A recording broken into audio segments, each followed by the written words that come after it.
"Rabbi, who sinned, this man or his parents, that he was born blind?" "Neither this man nor his parents sinned.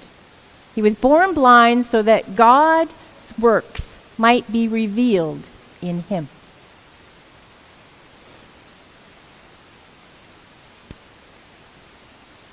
Gnarled, shriveled legs that never walked. Swollen, crooked arms and hands that could not write. Gray, watery eyes that could not see. For all intents and purposes, Bill never stood a chance in this world. As a child, he was diagnosed with a disease that put calcium deposits in all of his joints. And it meant he would never walk. And slowly these deposits would continue to build up in his joints and in his eyes and eventually in his ears. His parents were told to put him in an institution because he would be too much of a burden on them. And he would never live a normal life. And finally, they were told, he probably would not live to adult age 18 if he was lucky.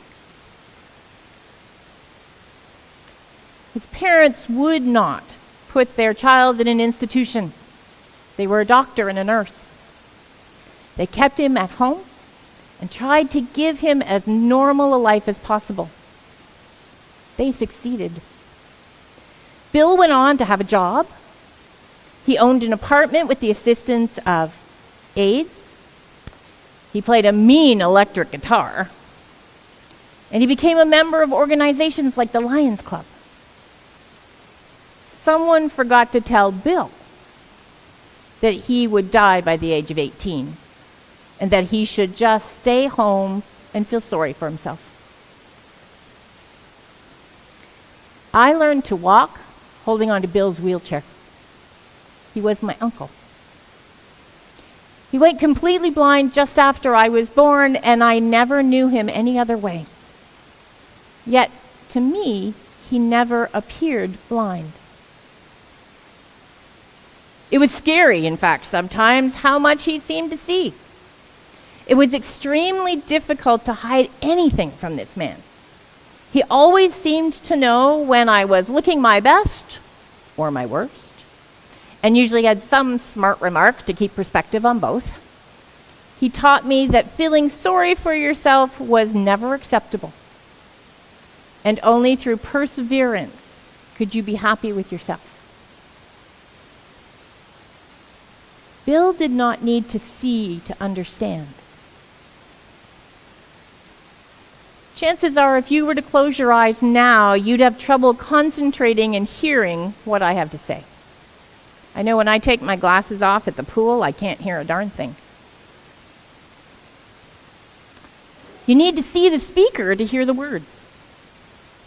Bill could often hear more about anything without ever seeing the person he was talking to at the time. If you hear a noise like me, you usually turn around to look to see what it is. Bill just accepted it as a noise. And I once, with the innocence of a child, and more than a little curiosity, asked Bill why God made him the way he was. I asked if he'd done something bad that he'd have to be so different from other people. And Bill answered me with the honesty that he always used with his nieces and nephews, and said that he didn't know why God had made him this way. But he knew that God expected him to do what he could anyway. His physical challenges were no excuse for not living up to his potential. Through him, others would see what was possible for those who were physically challenged. And he could assist them in making a better life for themselves. He didn't blame God, his parents, or himself for his condition. He accepted it and used it as best he could. When Bill died, 40-some years ago now, I still remember all the people who talked about how Bill touched their lives. Many talked of how they often forgot how physically limited he was, or that he couldn't see.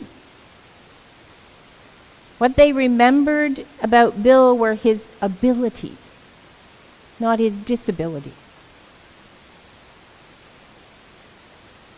Bill was never healed like the blind man in our story. Yet he seemed to see more clearly than most of us. He saw beyond himself to the bigger picture, as the blind man did after his encounter with Jesus. All I know, I was blind, but now I see. We are told that the man who was blind from birth is now, thanks to Jesus, able to see for the first time in his life. But what is it that he sees?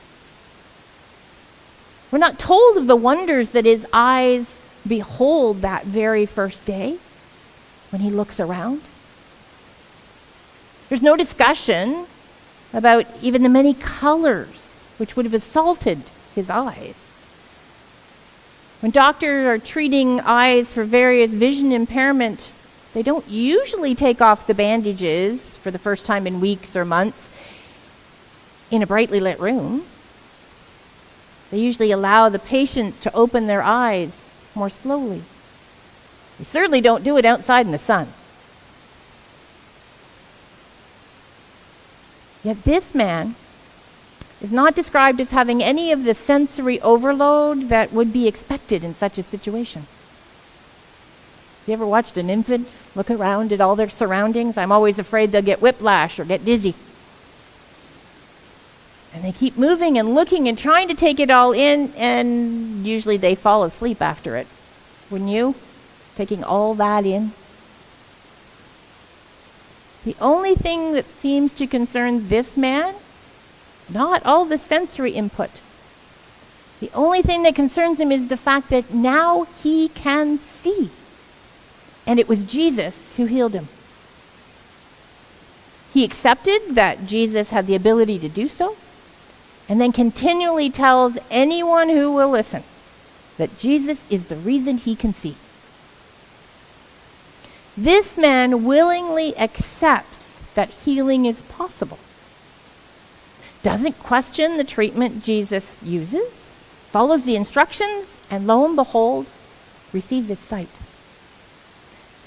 Most of us want to know the doctor's qualifications and how many times they've done this procedure and how successful it's been. The blind man was willing to look beyond himself and put his faith in the man who offered him sight. The disciples had seen only the possibility that was within a certain individual as affecting the life of that person. Jesus wanted them to see beyond themselves to what God could do.